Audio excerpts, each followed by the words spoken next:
काबिल साद एहतराम नाजरीन, अस्सलाम वालेकुम। नाजरीन, आज जिस मौजू के ऊपर मैं बात करूंगा वो मुल्की हालात हैं जो आपके सामने हैं, जिसके अंदर आप देख रहे हैं एक जंग किसी कफ़ियत है जो पार्लियामेंट और सुप्रीम कोर्ट में इख्तियारात की जंग एक चल रही है, जिसके ऊपर रोज़ लम्हा बलम्हा कोई ना कोई डेवलपमेंट होती है। आपने देखा सुप्रीम कोर्ट ऑफ पाकिस्तान ने 14 मई को इलेक्शन करवाने का मेन ऑर्डर किया हुआ है कि 14 मई को इलेक्शन हो। उसी सिलसिले में इलेक्शन कमीशन ने शेड्यूल भी जारी किया। वो प्रोसेस एक तरह से चल रहा है जिसके अंदर 20 तारीख को निशानात अलाट किए जाएंगे।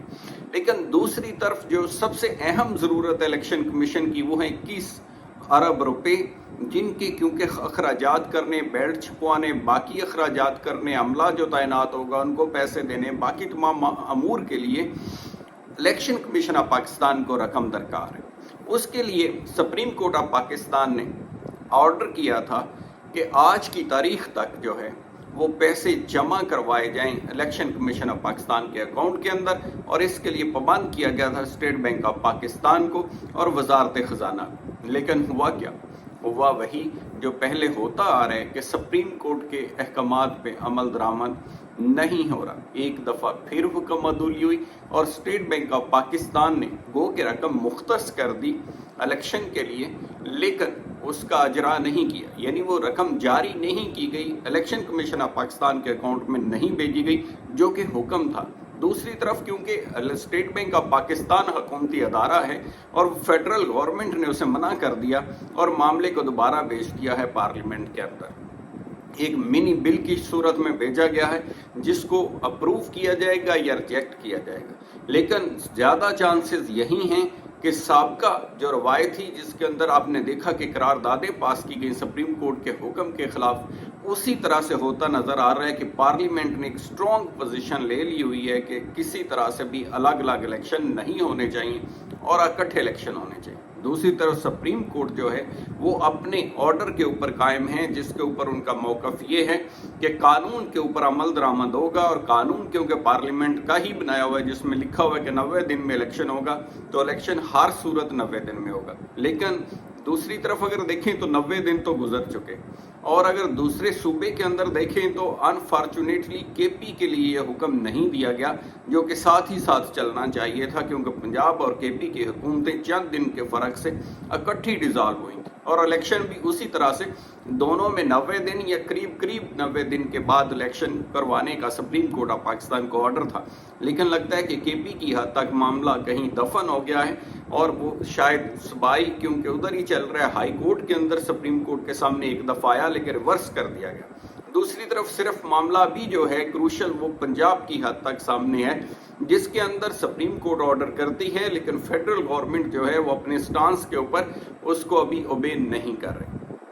अब जो हालात पैदा हो गए हैं उसके अंदर जो सूरत हाल है वो ये है कि अब माजी के अंदर हम जाते हैं तो कोई तजर्बात जहाँ कहीं भी आपने देखा सुप्रीम कोर्ट और पार्लियामेंट आमने सामने हुई,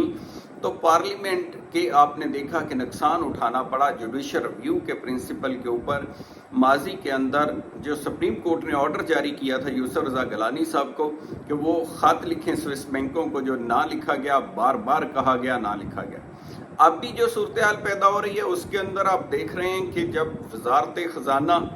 और स्टेट बैंक ऑफ पाकिस्तान ने ऑर्डर नहीं माना या रकम जारी नहीं की, और जब मामला दूसरी तरफ ये समझ आ रहा है कि फेडरल गवर्नमेंट उसके पीछे है कि वो इस तरह से अभी पे नहीं करने दे रही, तो खदशा पैदा हो गया है कि प्राइम मिनिस्टर ऑफ पाकिस्तान को भी नोटिस जारी किया जा सकता है या तौहीन अदालत की कार्रवाई का आगाज़ हो सकता है, जो कि किसी तरह से भी अच्छा नहीं होगा। और अभी भी जो सूरत हालात हैं मुल्क के अंदर वो ऐसे हैं कि जिनके अंदर ऐसे आईनी बहरान का किसी तरह से भी मुल्क मुतहम्मल नहीं हो सकता, और माजी के तजर्बात को अगर हम देखें तो इस महाजरा से बचना होगा। इसके लिए तमाम जो स्टेक होल्डर्स हैं या वो लोग जो बेहतर किरदार अदा कर सकते हैं उनको इसके अंदर आगे आने की ज़रूरत है, और तमाम सियासी कुफ्तों को मिल बैठना चाहिए और अपने मामला खुद ही हल करने चाहिए। आपने देखा माजी में भी बहुत सारी दफ़ा ऐसा हुआ कि सुप्रीम कोर्ट या बाकी अदालतें भी कह चुकी हैं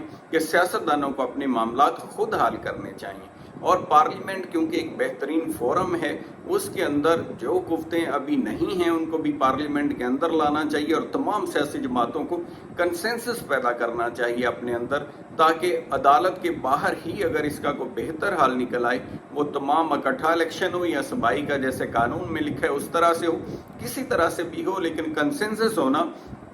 وقت کی اہم ضرورت ہے۔ اگر نہیں ہوگا تو نقصان کس کا ہوگا؟ نقصان ہوگا آپ کا اور میرا۔ حکمرانوں کو میرے خیال سے کوئی فرق اس سے نہیں پڑے گا، عوام جو ہے بوجھ اسی کے اوپر بڑھتا جا رہا ہے، ہر گزرتے دن کے ساتھ عوام کے اوپر بوجھ بڑھتا جا رہا ہے، جتنے قرضے بڑھ رہے ہیں یا دوسری مالی مشکلات آ رہی ہیں، پیٹرول کی قیمتیں بڑھ رہی ہیں، انفلیشن جسے کہتے ہیں یعنی مہنگائی جتنی زیادہ بڑھتی جائے گی وہ اتنا ہی لوگوں کا جینا اجیرن ہوتا جا رہا ہے، مشکل سے مشکل ہوتا جا رہا ہے، اور اس کے ساتھ ہی افراتفری کا عالم بھی جو ہے وہ، اور لوگوں کے اندر انریسٹ جو ہے وہ بڑھ رہی ہے، جو کہ کسی طرح سے بھی نہیں ہونا چاہیے۔ تو اس چیز کو جتنی جلدی بھی وائنڈ اپ کیا جائے وہ بہتر ہے، اور اس کا بہتر حل نکالنا چاہیے۔ اور ضروری یہ ہے کہ اگر ایک جو سپریم کورٹ نے آرڈر کر دیا ہے تو اس کے اوپر عمل کیا جائے، یا آؤٹ آف کورٹ کو بہترین سیٹلمنٹ جو ہے بنا کے سپریم کورٹ کے سامنے پیش کر دی جائے، تاکہ سپریم کورٹ بھی مطمئن ہو سکے۔ تو امید ہے آج کی میری معلوماتی ویڈیو آپ کو پسند آئی ہوگی۔ اپنا خیال رکھیے گا۔ تھینک یو سو مچ۔ خدا حافظ۔